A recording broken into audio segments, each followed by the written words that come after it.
do marketing da escola é educando gerações. Nós vemos que, de fato, muitas famílias, ao longo dos anos, têm passado pelas nossas escolas. Aqui na frente nós temos um exemplo, o Agilson, a Thalita e a sua filha Esther, os dois estudaram na escola adventistas e tem a sua filha também estudando na escola adventista. Temos aqui o Daniel também estudou na escola adventista e tem seus filhos ali estudando também aí na nossa escola. Temos aqui o Giovanni, nossos alunos, nossos bons alunos, muito educados, muito gentil. E temos também vários funcionários e outros alunos dessa escola. Na verdade, acho que a igreja aqui na Central talvez seja a igreja que nós temos mais alunos do que funcionários na região. Nós temos muitos alunos na galeria, outros sentados com os pais aqui. Temos funcionários, vou ver se eu acerto o nome de todos aqui, né? Temos o Carlão, que dirigiu a escola sabatina, que é talvez um dos professores mais antigos da escola, né? Com certeza já educou diversas gerações. Diz que ia se aposentar no que vem, né? Mas eu acho que é mentira. Vamos ver, Carlão, um grande professor. Temos aqui a Priscila, professora de física. Ao seu lado, seu esposo, o Vitor, que trabalhou muito tempo ali na escola também. Temos aqui a Sandra, secretária, a Rosane, a nossa coordenadora e orientadora. Temos a professora Brena, professora de inglês, professora de literatura, redação. Temos aqui a Sabrina também, que é a nossas novas professoras. Temos a professora Denise. Temos o Gabriel, que é o nosso monitor. Temos também o Luiz ali, né, apelidado de vô, que trabalhou muito tempo ali na escola. Vamos ver se eu vejo mais alguém aqui. Acho que a Ellen está por aqui ou não? Não, né? O Osmar, é verdade, Osmar. Eu acho que de história, né? História, geografia. Sueli. Mais alguém ou não? Ô, Sueli, não fica escondida não, que eu já te vi. Mais alguém? Acho que são esses. Eu esqueci alguém, vocês me perdoem, mas há muitas pessoas que frequentam a igreja central. Nós aqui da educação somos assim, muito ligados com essa igreja. Obrigado por dar essa oportunidade de falar sobre como que funciona a nossa educação e quais são os propósitos de Deus dentro desse tema tão importante. Faz um favor para mim, passa o slide. Essa foto aí é a nossa primeira escola adventista. Ela começou ali em Battle Creek, nos Estados Unidos, no estado de Michigan, e essa escola foi fundada então no ano de 1872. A educação adventista é mais antiga do que isso, são alguns dados históricos. Muitos historiadores, teólogos historiadores, colocam que a educação adventista ela começou no ano de 1868. A educação era feita em casa, muitos dos irmãos abriam suas casas, reuniam um bom número de alunos e aí, então eles ensinavam as coisas do conhecimento terreno, mas também do conhecimento celestial. Passa essa imagem. Essa daqui é a primeira igreja no Brasil. Se não me falha a memória, deixa eu confirmar aqui. Ela foi fundada em Curitiba, isso mesmo. No ano de 1896. No seu primeiro ano de existência, ela teve 120 alunos matriculados. Foi uma bênção. Alguns anos depois ela acabou fechando, mudando de local, mas é a nossa primeira escola adventista no Brasil. E aqui em Ribeirão Preto, peguei informação com alguns irmãos, nós tínhamos uma escola aqui, a primeira escola foi na Rio Branco, cruzando ali com a Visconde Uma, no ano de 1937. Foi a nossa primeira escola. Há alguém aqui que estudou nessa escola? Nem você, Carlão? Tem? Temos um aqui? Eu estava vendo aqui agora a primeira turma de formandos. Uma foto aqui que nós vamos no Rio. Não sei se o senhor está nessa turma. Nós tivemos 15 alunos na primeira turma de formandos. E depois, no ano seguinte, a segunda turma, tivemos 20 alunos formandos. E hoje, então, somos uma escola com, se eu não me engano, 660 alunos. É certo ou não? 706. 706? Tudo isso? Então, nós vamos agora de lançado 738 alunos, é isso ou não? Temos um grande projeto esse ano. Então, aqui alguns dados. E nós, como escola adventista, ao longo Pastor, dos anos... com licença. Oi. Houve um intervalo nessa primeira escola adventista que funcionou na igreja da Vila Virgínia, lá no fundo da igreja lá. Certo. E eu tive o privilégio lá de substituir uma professora lá por um ano lá. Obrigado pela informação. Então, teve um ano em que a escola funcionou ali na igreja da Vila Virgínia, no fundo da igreja. E alguns dos irmãos tiveram a oportunidade de trabalhar ali também, com certeza outros estudar. Você cita no livro também. Obrigado pelas informações. Irmãos, vejam só. A educação adventista, ela tem como objetivo a formação do caráter do aluno. Nós temos ali diversos objetivos, mas o principal é a formação do caráter. Eu trouxe um textinho aqui de Ellen White que nos dá um up, assim, dá um conhecimento maior sobre esse objetivo. Pode passar para mim aí o slide. Eu vou ler aqui no meu livro, que fica um pouquinho mais fácil. Pode passar esses dados. Antes de ler sobre educação, outros dados aí. Nós temos no mundo a educação adventista presente em 115 países. Nós temos ali 450 unidades escolares, 10 mil professores. Perdão, estou me confundindo aqui. Temos 7.883 instituições, 90 mil professores e quase 2 milhões de alunos. Agora vamos passar aqui para os dados no Brasil.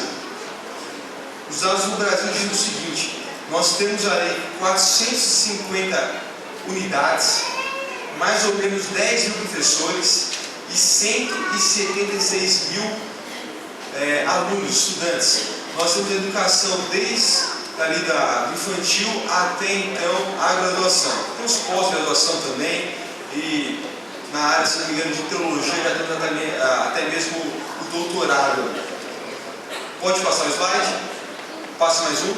Vamos ver aqui então o livro Educação. Esse livro aqui é um livro tremendo. Eu acredito que todo adventista tem que ter esse livro em casa. Todo lar adventista tem que ter esse livro. E aqui então tirei uma pequena citação que se encontra na página 225. Dá para os irmãos lerem aí ou não? Você acompanha.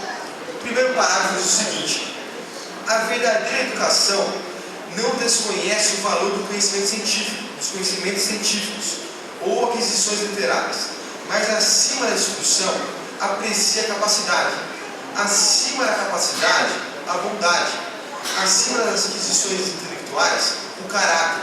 O mundo não necessita tanto de homens, de homens de grande intelecto, como de nobre caráter.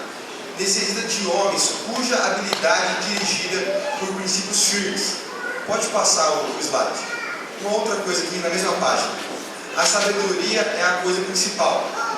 A sabedoria, a verdadeira educação comunica esta sabedoria. E por último, a formação do caráter é a obra mais importante já confiada aos seres humanos. Então, educar, formar o caráter é nosso objetivo.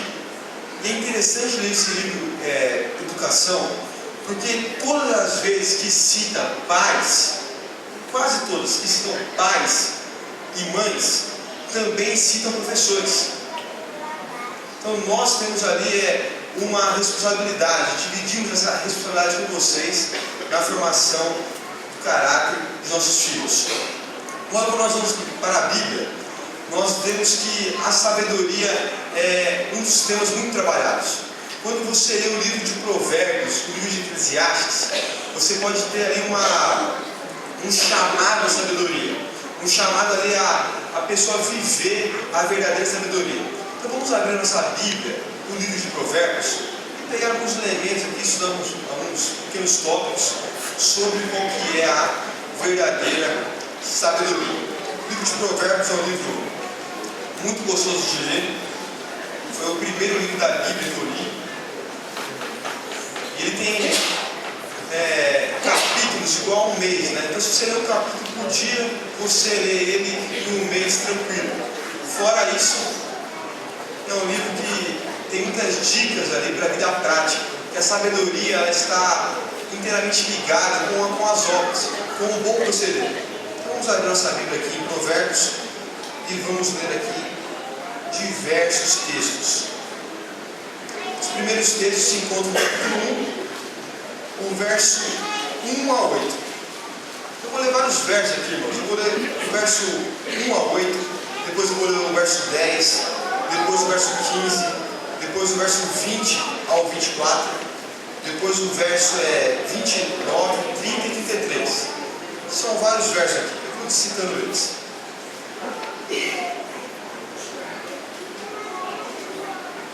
Bom, vamos ler então, irmãos. Provérbios 1, verso 1. Provérbios de Salomão, filho de Davi, um rei de Israel, para aprender a sabedoria e o ensino, para entender as palavras de inteligência, para obter o ensino do bom proceder, a justiça, o juízo e a equidade, para dar aos simples prudência e ao jovem conhecimento e bom siso. Ouça o sábio e cresça em prudência, e o instruído adquira habilidade, para entender provérbios e parábolas, as palavras e enigmas dos sábios. O temor é o princípio do saber, mas os loucos desprezam a sabedoria e o ensino. Nós vemos aqui o primeiro elemento, ou o elemento fundamental, a base de tudo. A sabedoria está ligada com o temor a Deus. O que é o temor a Deus? Muitas pessoas acreditam que o temor a Deus é ter um medo a Deus, temer a Deus. E o temor aqui envolve a seguinte ideia: você prestar uma reverência a tudo que Ele te fez, uma reverência com amor, com respeito e gratidão. Deus ele te ajuda a adquirir esse conhecimento e sabedoria, mas quem despreza isso, a Bíblia é muito clara, ele é um louco. O verso 8 o livro de Provérbios tem muito disso, é os pais apelando aos filhos para que não desprezem ali o conhecimento e a sabedoria. Então o verso 8 diz o seguinte: filho meu, ouve o ensino do teu pai e não deixes a instrução de tua mãe. Verso 10: filho meu, se os pecadores querem seduzir-te, não o consistas, não o sigam. Verso 15: filho meu, não te ponhas no caminho com eles, guarda as veredas dos seus pés. Verso 20 é uma parte na qual a sabedoria grita, chamando as pessoas. Então grita na rua a sabedoria, nas praças levanta sua voz. Verso 21 também: do alto dos muros clama, a entrada das portas das cidades, profere suas palavras. Até quando os nervos amareis a necessidade, e vós pensadores desejareis o que é escárnio, e vós loucos aborrecereis o conhecimento? Atenta a minhas palavras de repressão, e eis que derramarei copiosamente para vós outros o meu espírito, e farei saber as minhas palavras. Mas porque clamei e vós acusastes? Vamos ler aqui o verso 29. Portanto, aborreceram o conhecimento e não preferiram o temor do Senhor, e não quiseram o meu conselho e desprezaram toda a minha repreensão. Verso 33. Mas o que deram ouvidos habitará seguro, tranquilo e sem temor do mal. Então, quando você de fato adquire a sabedoria, todos os elementos, todas as partes da sua vida serão preenchidas.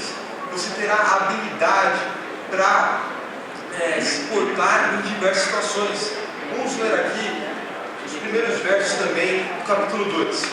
Filho meu, se aceitares as minhas palavras, e esconderes contigo os meus mandamentos, para fazeres atento sabedoria do teu ouvido, e inclinares o coração ao entendimento, e se clamares com inteligência e com entendimento, alçares a voz, se buscares sabedoria como prata, e como tesouros escondidos os procurares, então entenderás o temor ao Senhor, e acharás conhecimento de Deus, porque o Senhor dá a sabedoria, e da sua boca vem a inteligência e o entendimento.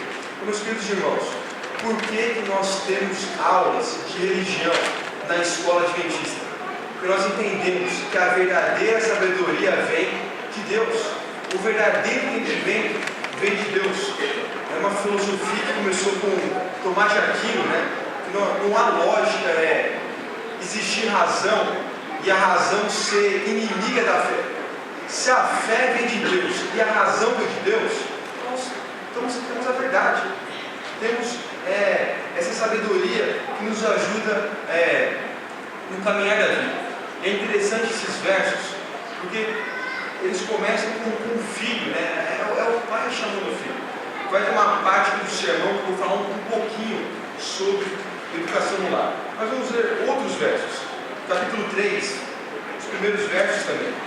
Diz o seguinte: Filho meu, não te esqueças dos meus ensinos, no teu coração guarde os meus mandamentos, porque eles aumentarão os seus dias e te acrescentarão anos de vida e de paz.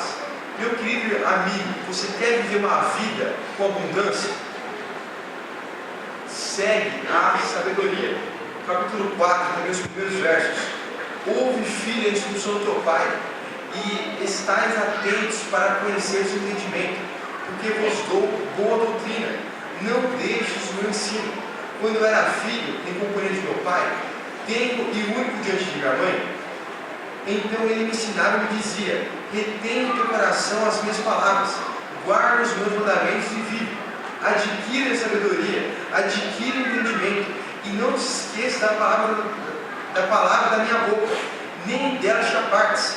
Não desampares a sabedoria, e ela te guardará. Ama, e ela te protegerá. Vamos agora para o texto que nós já lemos aqui, Provérbios 22, 6. Um verso muito conhecido e muito citado em nossas igrejas, em nossas escolas.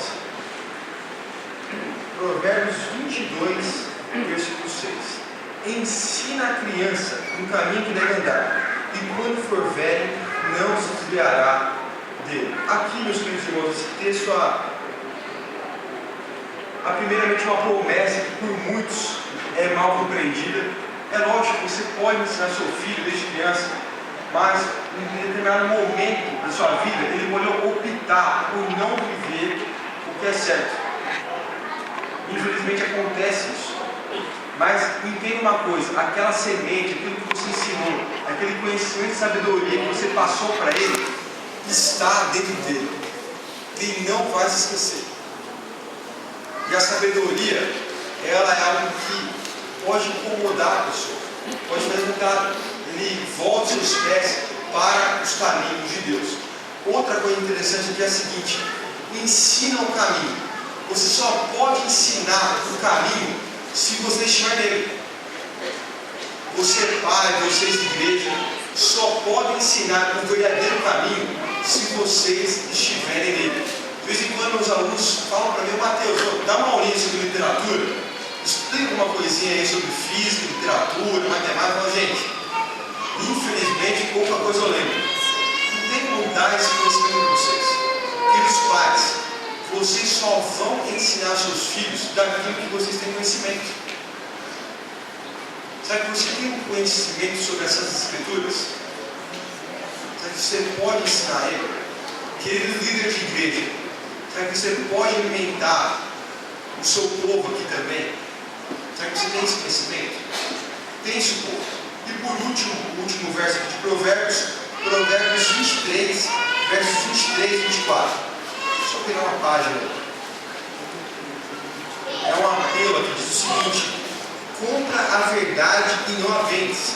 Compra a sabedoria, a instrução e o entendimento. Grandemente se regozijará o pai do justo, e quem gerar um filho sábio, dele se alegrará. Meus queridos irmãos, um filho que vai bem na vida é a alegria do pai. Quando você vê seu filho passando no vestibular, você fica feliz. Quando você vê seu filho passando por uma prova difícil, indo bem ali, você se alegra nisso. Agora, o verso diz o seguinte: compra a verdade, compra a sabedoria. E quando vocês tiverem elas, vocês não venham mais, porque elas são preciosas demais. Então entenda uma coisa, meus queridos irmãos: para que o seu filho tenha sabedoria, é preciso que você invista nele. Você tem que investir no seu filho. Então, quando você coloca o seu filho em uma boa escola, você está investindo em sabedoria. Quando você gasta tempo com o seu filho, estudando as Sagradas Escrituras, estudando as leis de Deus, você gasta tempo com ele, você investe em sabedoria. Quando você, irmãos, anda no caminho certo e, por exemplo, mostra qual é o caminho que você deve andar, você está investindo em sabedoria. Então, meus queridos irmãos, nós como igreja, nós como família, precisamos investir em sabedoria.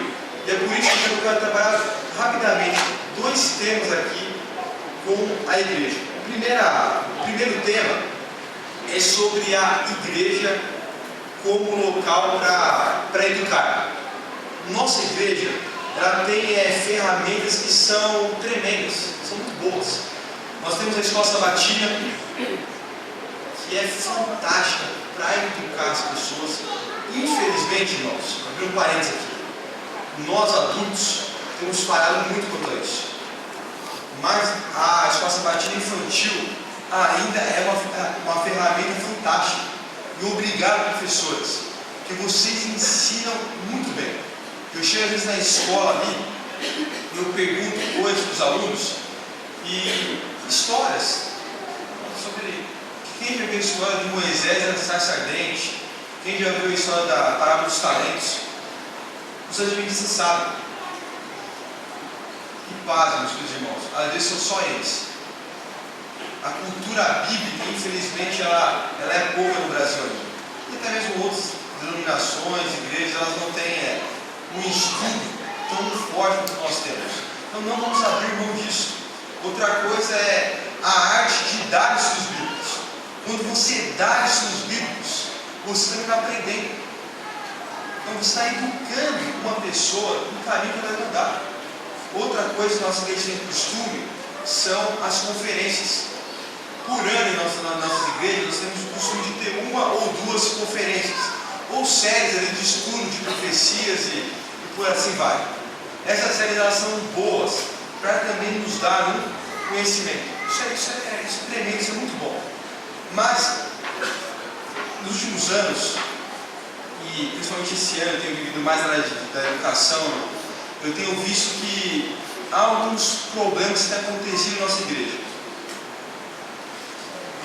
Vou abrir meu coração para vocês, irmãos. Uma coisa tem acontecido muito em nossa igreja. Os nossos irmãos têm perdido essa sabedoria, esse conhecimento bíblico. Nós já não somos mais o povo da Bíblia. Não somos mais. É comum encontrar irmãos fazendo a seguinte coisa. Vejam só. Conversa comigo, converso ali com o pastor Assiminho, né, que está lá no Ribeiro das Acácias. Às vezes procuro um irmão assim mais sentado na igreja e fala o seguinte: irmão, ó, eu arrumei um estudo bíblico, mas eu não consigo dar, porque as perguntas que a pessoa faz, eu não tenho resposta. Meu querido irmão, você não tem resposta? Estude. Vai ser um prazer estar indo com você fazer a visita. Mas dói no coração ver que o irmão ele não tem conhecimento bíblico para defender o que acredita. Isso é culpa de nós como igreja. É culpa, primeiro, individual, às vezes a pessoa não ter essa vida regrada com estudos da Bíblia, de tempo com Deus, de comunhão, mas também é uma culpa nossa. Às vezes, nós estamos ainda dando muito leitinho para vocês, e vocês estão sendo crianças espirituais. Quem dizia isso para mim na faculdade era o professor Rodrigo Silva. Falou: olha, aqui na faculdade eu não posso dar leitinho para vocês. Se eu der leitinho, vocês vão ser sempre crianças espirituais. E vocês como igreja é a mesma coisa. Líderes, deem alimento sólido para essas pessoas. Vocês professores, quando vocês perceberem que um aluno já está precisando de alimento mais sólido, dê para ele também. Vamos educar nossos irmãos para voltarmos a ser esse povo que tinha as respostas, esse povo que sabia explicar. A própria irmã White ela menciona que todo adventista ele deveria saber explicar as profecias e o ritual do santuário. Se fizer uma pesquisa aqui na igreja, Então, de 10 membros, nós temos aí 1 ou 2 que sabem explicar. Mas ele não sabe. Na escola mesmo, meus queridos irmãos, às vezes eu passo alguns apuros com os alunos adventistas. Eu estou lá para responder as perguntas deles. Eu estou lá para ajudar eles na formação do caráter. Mas muitas das perguntas que são me feitas ali são perguntas que é para lavar a roupa suja da igreja, né? A igreja não responde e ele quer encontrar uma resposta lá na escola. Isso está certo, ele pode procurar. Mas ele precisa entender que o contexto, o ambiente que ele está é muito diferente da igreja. Por exemplo, quando um aluno me pergunta sobre cinema, sobre bateria, os outros alunos não entendem. Por quê? Eles estão em outro patamar. Então, nós como igreja precisamos educar os nossos filhos, para que eles tenham esse conhecimento. Eles não vivam só coisas assim, porque o pastor falou, porque a minha mãe falou. Deem base para ele, mostre para ele. Isso é tremendo. Pesquisem, vocês vão encontrar grandes conteúdos que dão a resposta para esses temas. Agora há um outro elemento que me preocupa mais ainda. Às vezes eu dou uma prova na escola, coisas básicas, e nossos alunos adventistas têm ido muito mal. Não é todos eles, mas é um pequeno grupo, eles têm ido mal. O pessoal pelo primeiro ano do ensino médio pode até confirmar essa história. Eu dei uma prova e fiz uma pergunta: quem é o Espírito Santo? Como que é o Espírito Santo? Provinha bem assim, não dei risada, irmãos, mas é para o pessoal acertar mesmo. Espírito Santo, opção A, é uma força ativa. Opção B, é uma bomba. Opção C, é uma pessoa. E opção D, nenhuma das alternativas. Sabe o que foi? Pelo menos metade dos alunos adventistas, sabe qual é a opção que marcaram? Opção B, é uma bomba. Complicado, né, irmãos? Alguns marcaram que era uma força ativa, nós tivemos outros que marcaram que era de fato uma pessoa. Se a pessoa tivesse marcado nenhuma das alternativas, eu até pensaria, entendeu mal a pergunta tudo e talvez eu não me expressei direito. Meus queridos irmãos, por mais que fosse um professor muito ruim, o nosso aluno adventista não saber que o Espírito Santo é uma pessoa, há algum problema. Só tem dois setores que podem falhar. Primeiro é a igreja, não mostrou para ele conhecimento, e o segundo é a casa, é o lar. Não procura ali. Teve aluno que até na recuperação errou de novo, né? Mas tudo bem, aluno adventista, mas tudo bem, meus irmãos. Vou abrir um parênteses aqui. Vou defender um pouco o trabalho do meu pai, né? Muitas pessoas criticam o evangelismo. Quando a pessoa vem aqui, frequenta 20, 30 anos da igreja, é batizado e nem sabe ainda que está sendo batizado. Meus queridos irmãos, os seus filhos não sabem. Seus filhos que estão há 15, 16, 17 anos na igreja, eles não sabem. Então isso é algo preocupante. Mas, meus queridos irmãos, há a solução. Há a solução. A solução é simples. Vamos voltar a ser aquele ponto que nós éramos. Vamos, no momento do culto pela manhã, vamos educar nossos filhos. Vamos estimular a eles a estudarem as Escrituras. A gente acompanhar eles. A igreja aqui, invista no teu filho. Compre os gravadores. É um grande programa, ele vai aprender boas coisas. Invista. Lição de sua sabatina. Compre para o teu filho. Dê para ele uma Bíblia bonita, uma Bíblia boa, para ele estudar. Ajude ele. E se necessário, cobre os professores, cobre os pastores, mas não deixe que os seus filhos cresçam desnutridos de educação espiritual, para que eles possam de fato adquirir a verdadeira sabedoria. E por fim, então, nós vamos aqui para a educação do lar. Esse é um pouco, meus queridos irmãos, que eu vou falar a teoria. Eu não sou pai ainda. eu não tenho talvez tanta base para ensinar os irmãos. Eu vou ensinar dentro do conhecimento bíblico, dentro do que